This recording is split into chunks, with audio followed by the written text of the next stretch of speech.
ওই যে মা বাবার স্বপ্ন ছিল আমার সন্তান হাফেজ হবে, মা বাবার স্বপ্ন ছিল আমার সন্তান আলেম হবে, ওই পারপাসে গিয়েছেন। তারপর আল্লাহ পাক নিয়ামত দিয়েছেন, বঞ্চিত করেন নাই।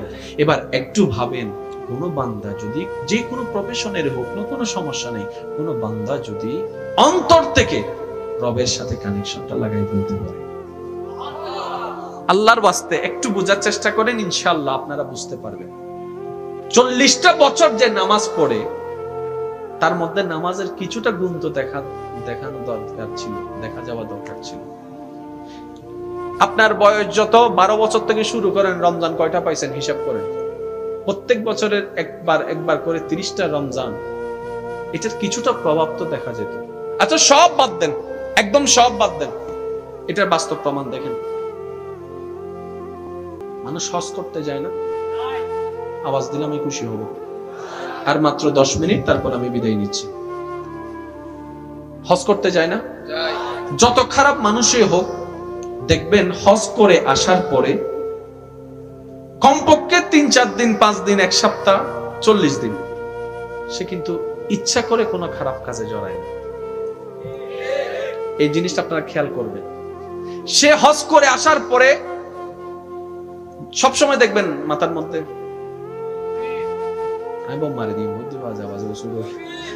মাথার মধ্যে, শরীরের মধ্যে আজুব্বা, তারপর আতর, নামাজ নামাজ নামাজ। আগের মতো রাস্তায় এসে ঝগড়া করছে না। বললাম, চাচা ব্যাপার কি? হাজি মানুষ না। এই যে উনি করলো না কেন, একটু ভাবেন তো। লজ্জাবোধ চলে এসেছে। একদম বাস্তব প্রমাণ দিচ্ছি এটা। লজ্জাবোধ চলে আসার কারণে ওনার মাইন্ডে বসা, আমি তো হজ করে আসলাম, হজ করে এসে যদি আমি ঝগড়া করি, এটা আমাকে মানায় না। হজ করে এসে যদি মানুষের জায়গা দখল করি, এটা তো আমাকে মানানসই হচ্ছে না। আচ্ছা করবো আর কি 40 দিন পরে। কিন্তু বিষয়টা হওয়া দরকার ছিল মরণ পর্যন্ত করব না। কিন্তু আমরা সমাজে প্রচলন করাই দিছি 40 দিন পর্যন্ত এটা করা যাবে না, এটা করা যাবে না, সেটা করা যাবে না। উনি শুধু গমতে থাকে 40 দিন। তাহলে দেখেন হজের একটা প্রভাব পড়ছে কি পড়ে নাই? আমি সবার মুখে শুনতে চাই, হজের একটা প্রভাব পড়ছে কি পড়ে নাই? উনি যে আল্লাহর ঘর তাওয়াফ করেছেন, মক্কাতুল মুকাররমায় গিয়েছেন, ওই যে ধ্বনি যেটা দিয়েছেন, কেন গালি দিচ্ছে না, কেন ঝগড়া করছে না? উনি বলছে এই জবান দিয়ে আমি আল্লাহ পাকের দরবারে তালবিয়া পাঠ করেছি, লব্বাইক আল্লাহুম্মা লব্বাইক, লব্বাইক লা শারীকা লাক লব্বাইক, ইন্নাল হামদা ওয়ান নি'মাতা লাকা ওয়াল মুলক লা শারীকা লাক, লব্বাইক আল্লাহুম্মা লব্বাইক, লব্বাইক লা শারীকা লাক লব্বাইক, ইন্নাল হামদা ওয়ান নি'মাতা লাকা ওয়াল মুলক লা শারীকা লাক। আল্লাহ আজকে যারা এই তালবিয়া পাঠ করছে, জীবনে একবার হলো তোমার ঘরকে সামনে রেখে পড়ার সুযোগ করে দিও। লব্বাইক আল্লাহুম্মা লব্বাইক, লব্বাইক লা শারীকা লাক লব্বাইক, ইন্নাল হামদা ওয়ান নি'মাতা লাকা ওয়াল মুলক লা শারীকা লাক। মুরব্বি বলছেন, চাচা বলছেন, এই জবান দিয়ে আমি মাত্র 2টা দিন আগে আল্লাহর ঘরকে সামনে রেখে তালবিয়া পাঠ করেছি। এই জবান এখন গালিটা শুনতেও তো কেমন লাগে, বলতেও তো কেমন লাগে। ওই লজ্জাবোধের কারণে উনি পাপ কাজ থেকে দূরে সরে আসতে পারলো। কিন্তু দেখেন এই 5 ওয়াক্ত নামাজ আমাদের মধ্যে ঠিকই আছে, ওই লজ্জাবোধ যেটা আসার দরকার ছিল, যার কারণে নামাজি আছে সুদ কমে নাই, নামাজি আছে বাটপারি কমে নাই। তো হাউ ক্যান আই চেঞ্জ? আমি কিভাবে চেঞ্জ করব? এখন আল্লাহ পাক বলে ইত্তাকুল্লাহ, আমি রবকে ভয় করো যদি পাল্টাতে চাও। ইত্তাকুল্লাহ, আমি রবকে ভয় করো যদি গুনাহ থেকে বাঁচতে চাও। মাওলা ভয়টা করব কিভাবে? রব্বে কারীম বলে আগে লজ্জাবোধ আনো, লজ্জাবোধ আসলে অটোমেটিক ভয়টাও চলে আসবে। সুবহানাল্লাহ। এখানে অনেকেই আছেন সিগারেট খায়, কিন্তু 8-10 জনের মতো না। আমি বলছি বেয়াদবি মাফ করবেন, শুধু বোঝার জন্য। উনি খায় কিন্তু সবার মতো না। সবার মতো বলতে অন্য কেউ যখন তখন, উনি কিন্তু এটা করে না। আমি বললাম আপনি খান, এখানে দাঁড়ান। তাহলে কাজটা উনি করছে না কিসের কারণে? লজ্জার কারণে। তাহলে মানুষের মধ্যে লজ্জাবোধ থাকার দরকার। সেজন্য নবী রাহমাতুল লিল আলামিন বলেছেন, আল হায়াউ শুবাতু মিনাল ঈমান। ওরে আমার উম্মত, মনে রাখবা, লজ্জা শরম এটা হচ্ছে ঈমানের একটা অঙ্গ। এবার আপনি সমাজের মধ্যে এই হাদিসকে সামনে রেখে একটু বিবেচনা করেন। টিকটক খুলেন, ইউটিউব খুলেন, ফেসবুক খুলেন, মানুষ ভিউ পাওয়ার জন্য, লাইক কমেন্ট পাওয়ার জন্য যার যা মন চায় তা করছে, লজ্জাবোধ নাই। ওই লজ্জাবোধ না থাকার কারণে অপরাধ বেড়ে যাচ্ছে, বেহায়াপনা বেড়ে যাচ্ছে, অন্যায় বেড়ে যাচ্ছে, অশ্লীল বেড়ে যাচ্ছে, চোখের গুজনা বেড়ে যাচ্ছে। এবার আজকে থেকে ঠিক 50 বছর আগে চিন্তা করেন, 50টা বছর আগে, আচ্ছা 50 বছর আগেও না, 80 সালে 90 সালে জন্মগ্রহণ হয়েছেন এমন মানুষ থাকলে একটা হাত তোলেন। যাদের জন্ম 80 এবং 90, হাত তোলেন না। কি কষ্ট হচ্ছে আপনাদের? আপনারা একটু তোলেন, আমি বলছি 80 এবং 90 সালে। বাস, এখন আপনারা দেখছেন হাত উঠছে খুব কম, তার মানে মেজরিটি পার্সেন্ট হচ্ছে 90-র পরে, বেশিরভাগ হচ্ছে 95, 98, 2000, 2002 এই সামথিং। আমার যুবক ভাই যারা আছেন আপনারা একটু খেয়াল করেন, আমি সরাসরি স্বীকারোক্তি নিচ্ছি, আপনারা একটু খেয়াল করেন। যারা হাত তুলেছেন 3-4 জন, আপনারা একটু আওয়াজ দিয়ে বলবেন। ছোটবেলায় 80-90-তে যারা জন্মগ্রহণ করেছে, আমাদের টিভি চ্যানেল কিন্তু বেশি ছিল না। আমি কেন বলবো আপনারা বলেন?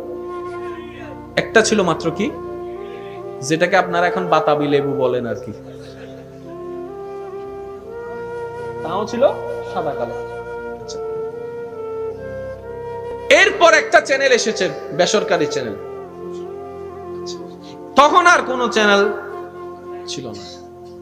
আলিফ লাইলা দেখে নাই এমন কোন মানুষ খুঁজে পাওয়া, কথা বলেন,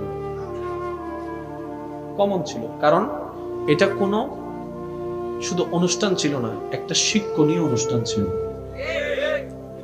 বিপদে কিভাবে ধৈর্য ধারণ করতে হয়, আল্লাহর উপর ভরসা রাখতে হয়, এগুলো শিখিয়েছিল। আমি আমার যুবক ভাইদেরকে অনুরোধ করব, অনেক ড্রামা সিরিয়াল তো আপনারা দেখেন, আলিফ লাইলাটা একটু মাঝে মধ্যে দেখার চেষ্টা করবেন। শুধু আমি এটা বোঝার জন্য বলছি, আমাদের এই সময়ের যেগুলো মেগা সিরিয়াল, আগের সময় যেগুলো মেগা সিরিয়াল, পার্থক্য কি আপনারা নিজেরাই বুঝবেন। এবার আসেন, মিনা দেখে নাই, কার্টুন কার্টুন মিনা কার্টুন, এমন মানুষ খুব নাই বললেই, ছোটও দেখেছে, বড়ও দেখেছে। এই মিনা কার্টুনের মাধ্যমে সামাজিক যে সমস্ত অবক্ষয়, এগুলো তুলে ধরা হয়েছে। ডায়রিয়া হলে, তখন তৎকালীন সময় ডায়রিয়া মানে এখন করোনা আর কি, ওই ডায়রিয়া হলে কিভাবে মানুষ ঘাবড়ায় যেত, তখন কি করতে হবে কার্টুনের মাধ্যমে শিখিয়ে দেওয়া হয়েছে। বাথরুম করে ওয়াশরুম থেকে বের হওয়ার পরে হাত কিভাবে ধুইতে হবে, এগুলো শিখিয়ে দেওয়া হয়েছে। অর্থাৎ শিক্ষামূলক ছিল, শিক্ষা দেওয়ার জন্য ছিল। বর্তমানের মতো এত নোংরামি ছিল না। এবার আপনারা শুধু শুনবেন, আমার ভাইদেরকে আমি বলছি, আপনারা একটু আমাকে আওয়াজ দিবেন। মাঝে মধ্যে অ্যাডভার্টাইজ দিতে গেলে, যখন কোন একটা অনুষ্ঠানে বিরতি দিত, অ্যাডভার্টাইজ দিত, অ্যাডভার্টাইজ দেওয়ার সময় মাঝে মধ্যে যদি হালকা কোন একটা অশ্লীল সিন চলে আসতো, অশ্লীল মানে আপনাদের এই অশ্লীল না, কেমন অশ্লীল বলি, শুধু একটা ছেলে এবং মেয়েকে এক জায়গায় দেখাচ্ছে, সাথে সাথে সবার চোখ, জোরে বলেন না, শুধু একটা ছেলে এবং মেয়ে পাশে দাঁড়িয়েছে, মানে প্রেমের সম্পর্কে একটু পাশে দাঁড়িয়েছে, এটা বুঝাচ্ছে। সাথে সাথে সন্তানদের নজর নিচে, বাবার নজর নিচে, মায়ের নজর নিচে, অনেক সময় তো টিভি পর্যন্ত বন্ধ করে দিচ্ছে, এই সামান্য। আর আজকে ওপেন কাপড়, ছোড়া কাপড়, শর্ট কাপড় যেমনে করে দেখাচ্ছে, কোনো লজ্জাবোধ নাই। এবার বলেন, আজকে থেকে 2022 সালের এবং 2000 সালের 1980 সালের দর্শনের বিষয়টাকে সামনে রাখেন, যত পিছনে যাবেন দর্শনের মাত্রা কম। তো 2022 সালে যদি দর্শনের এই মাত্রা থাকে, আমি শিক্ষিত সমাজের কাছে একটা জিনিস জানতে চাই, 2022 সালে যদি দর্শনের অবস্থা এমন থাকে, খুনের অবস্থা এমন থাকে, 2025 সালে কি কমবে না বাড়বে? 2030 সালে, 2032 সালে বাড়বে। এবার তখন আপনারা একটু ভেবে দেখেন কাকে দিয়ে কিভাবে কন্ট্রোল করবেন। উপায় তো থাকবে না, কারণ আউট অফ কন্ট্রোল হয়ে গেলে কন্ট্রোল করার আর কোনো সুযোগ। এখন আইন আছে, কোনো কন্ট্রোল নাই, জেলখানা আছে, কন্ট্রোল হচ্ছে না। আমি সুশীল সমাজের কাছে হাত রেখে হাত জোর করে একটা কথা বলছি, আপনারা তো দেশের কর্তা, আপনারা তো দেশের মাথা, একটু ভেবে দেখুন তো আজকে থেকে 10 বছর আগে যে জিনিসটা এত কম ছিল আজকে 22 সালের মধ্যে এত বাড়লো কেন? প্রবলেমটা কোথায়? ওই প্রবলেমের জায়গাটাকে একটু আইডেন্টিফাই করুন। আমরা শুধু ছোট্ট মানুষ হিসেবে আপনাদেরকে একটা পরামর্শ দিচ্ছি, সেটা হচ্ছে দিন দিন লজ্জাবোধ উঠে যাওয়া এই দর্শনের অন্যতম একটা মূল কারণ। এবার আসেন, ছোটবেলায় যদি আমরা বন্ধু বন্ধু মারামারি করতাম, অনেক সময় খেলতে গিয়ে মারামারি হতো না? বিরক্ত হচ্ছেন আপনারা? মারামারি হতো না? অনেক সময় মারামারি হয়ে গেলে কেউ যদি কাউকে মেরে ফেলে, মারছে মানে একটা মারছে আর কি, সে কিন্তু আর ঘরে আসে নাই, ভয়ে আর ঘরে আসে নাই, কারণ সে জানে আজকে আমার বাপে আমার ফাইলে। কি ভয়? স্কুলের টিচার এই রাস্তা দিয়ে আসলে দূর থেকে দেখছে স্যার আসতেছে, ভয়। ওই ভয়টা উঠে গেছে, বেয়াদবিও বেড়ে গেছে। আজকে থেকে 10-12 বছর আগে যারা আছেন কল্পনাও করে নাই কিশোর গ্যাং নাকি একটা শব্দ আসতে পারে। এখন অ্যাভেলেবেল দেখেন কিশোর গ্যাং। আগে একটা সময়ের মধ্যে ওই আপনার মা বাবা অভিভাবক ছাড়া সন্তানরা নেশার মধ্যে যুক্ত হতো, খারাপ কাজে যেত। এখন দেখেন ভালো ভালো টাকাওয়ালা ফ্যামিলির পরিবাররা অস্ত্র নিয়ে ঘোরাফেরা করছে। কিসের অভাব? কোন জায়গায় প্রবলেম? সুশীল সমাজের কাছে আমার একটা জিনিস জানতে চাই, কোন জায়গায় প্রবলেমটা হচ্ছে? এভাবে যদি দেশ চলতে থাকে আগামী 10 বছর পরে আপনার দেশ দেশে থাকবে কিন্তু অবস্থা ঠিক থাকবে না। আইন থাকবে, আইনের অবস্থা থাকবে না, কারণ মানুষের ভয় যখন একবার ভেঙে যাবে, লজ্জা যখন ভেঙে যাবে, তখন সে যা মন চায় তা করবে, কাউকে বার্তা দিবে না। একটা সময় মানুষ অপরাধ করত গোপনে, এখন আমার যুবক ভাইরা সাক্ষী আছে, মানুষ অপরাধ করে ফেসবুকে লাইভে এসে। তার মানে ভয়, জোরে বলেন না ভয়। কেন? আছে তো মামা, আছে তো চাচা, আছে তো কাকা, ধরলে কি হয়েছে? আমাকে তো সুরানে বলা অনেকগুলা, জোরে বলেন না অমুক ভাই আছে না নাই, যার কারণে ভয়টা চলে যাচ্ছে।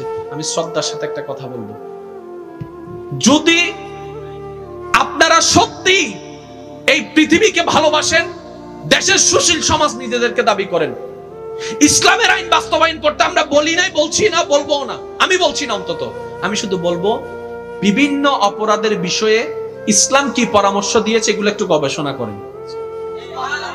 বিভিন্ন অপরাধের বিষয়ে ইসলাম কি সাজেশন দিয়েছে একটু গবেষণা করে দেখেন। ওই গবেষণাকে সামনে রেখে নিজের বিবেককে খাটান। যদি আপনার বিবেক বলে এই সমস্ত নিয়ম কানুন দিয়ে 3টা মাস আপনি দেশ চালায় দেখেন, দেখবেন অপরাধ হার দিন দিন কমে যাবে, কমে যাবে, কমে যাবে।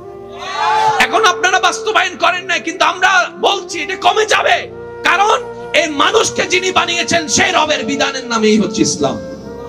এখন আমরা যদি বলি ইসলামটাকে মানেন, আপনারা বলবেন যে হিন্দুটা মানলে কি হবে, বৌদ্ধটা মানলে কি হবে। আমি বললাম যে আপনারা আমাদেরটা মাইনেন না, আপনারা সব ধর্মের কে সামনে রাখেন, সব ধর্মের পরামর্শ সামনে রাখেন, তারপর একটা আইন বানান, দেখবেন দর্শন কমে যাবে। মারামারি, জোরে বলেন না। এবার বাস্তব প্রমাণে আসেন। কষ্ট পাচ্ছেন আপনারা? এগুলা জানার শেখার দরকার আছে না নাই? স্কুলে মৃত্যু গরম স্যার আসিল না, আসিল ভালো না তো জিবে আইবার আগে ফোয়াবে গুলো শুধু, আর যেদিন ফরা দি আর হই দা ফরা লইউ নভাইলে ভিডিও সাম এদিন বোধ ফোয়া জরত ফরি থেকে গরত নামাতে তো ডায়রিয়া নদুল বলে ডায়রিয়া বানাই জন্ম উড়ে দে বরত তলত দি হই ফেলি রসুন দাঁত দিয়ে হই ফেলি তো বরত তলে রসুন দিয়ে হারান ইতে যেতে ন যাইব মা বাবাতে ফিদিব। এখন বাস এন্ডা গেলে আর ফিডে, এন্ডা না গেলে আর ফিডে, শেষ পর্যন্ত বরত তলে রসুন টসুন দিয়ে গরম করি বলি আমার জ্বর একটু দেখাস। কিন্তু স্যার এই বহুত নাসুর বন্দা 2 দিন বাদে যাতে গিয়ে কিরে নোয়াইজ গিললে স্যার আর তুই জ্বর আসল দি ডাক্তারের প্রেসক্রিপশন দেখা আরেক বাজাল ন যাও নমাতে কা আরেক বাজাল ন সারি বেরিলে করে ডরাই ইন্দে অনর হনদিন মাজি না অনর হনদিন বেগুন মাজি না ডরাং ওহু হুটেরে বাজি যে মারা মাজি তিন্নু পেট না মাথা তো তিন বের কবু কবু কি বেতো জানোয়ারের নাম ফিরে দে মসজিদে হজনরে জোর হন না মসজিদে হজনরে শিক্ষক গীত 100 জন সোজা গীত 6 জন আরো জোরে এই 100 জন হবরিন পুরো স্কুলত গজ্জি সারিবে যে মারা মারে জানোয়ারের নাম ফিরে দে এবার সারিবে জিন্দি যাই সারিবে কেরটা কি কাই আরগো সার আছে জিবে বেগুন আসি আসি হতা হয় ইবে সারি বিন্দু ঢুকি নি ফকল এক দরজা দিয়ে সার ঢুকি আরেক দরজা দিয়ে ফকল কি রে ওয়া দেখবে তার বন্ধু না তাহলে মানুষেরও সোজা রাইবেলা দর হার আছে না নাই আরো জোরা হন দর হার আছে না নাই এতাল্লাহ ইসলামে হইরে সাজা গোপনে নইতো বেগুন সামনে তো সাজা ভাইবো একজনে শিক্ষক বুঝে বুঝা হাজার জনে ইয়ানে সাজা দিতে লাগুন দা ঘরের ভিতরে বুঝছো না ইয়া জেলখানা মধ্যে সাজার ঘর জেলখানা না কি এর হল সাজার ঘর হন্ডে জেলখানা ইয়ানা নাম আরা দি দেও বাড়ি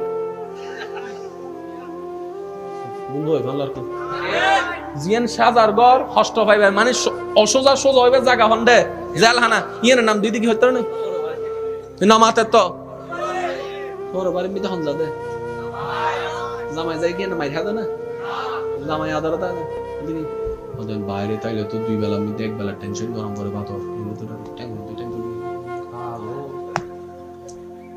অপরাধ থমেন না বাইরের জোর হন অপরাধ থমেন না বাইরের আই আইনের প্রতি অশ্রদ্ধা করিতে ন ভাই আই শুধু হদ্দি 2022 সাল সন না প্রত্যেকদিন অনেক খবর শোন প্রত্যেকদিন আপনি নিউজ দেখেন প্রত্যেকদিন ফেসবুকে ঢোকেন প্রত্যেকদিন ইউটিউবে যান এদিকে মার্ডার এদিকে দর্শন এদিকে এটা এদিকে সেটা এমন এমন ঘটনা আমরা সাক্ষী হচ্ছি যেগুলা কখনো কল্পনাও করি নাই বাবার লাশটা পড়ে আছে সন্তান দুইজন সম্পদ ভাগাভাগি নিয়ে ঝগড়া করছে কখনো কেউ কল্পনা করে নাই কিন্তু আজকে 22 সালে সেটা আমরা দেখছি গত কয়েকদিন আগে দেখলাম সম্পত্তির জন্য নিজের মেয়ে মাকে কুপিয়ে হত্যা করেছে একটু অন্তর কাঁপে নাই তা একটু ভাবেন 22 সালে যদি সাহসিকতা এমন বেড়ে যায় স্পর্ধা এমন বেড়ে যায় 25 সালে আরো বাড়বে আমি শুধু এতটুকু বোঝাতে চাচ্ছি আজকে যে ঘটনা আপনি ফেসবুকে কিংবা পত্রিকায় টিভি দেখে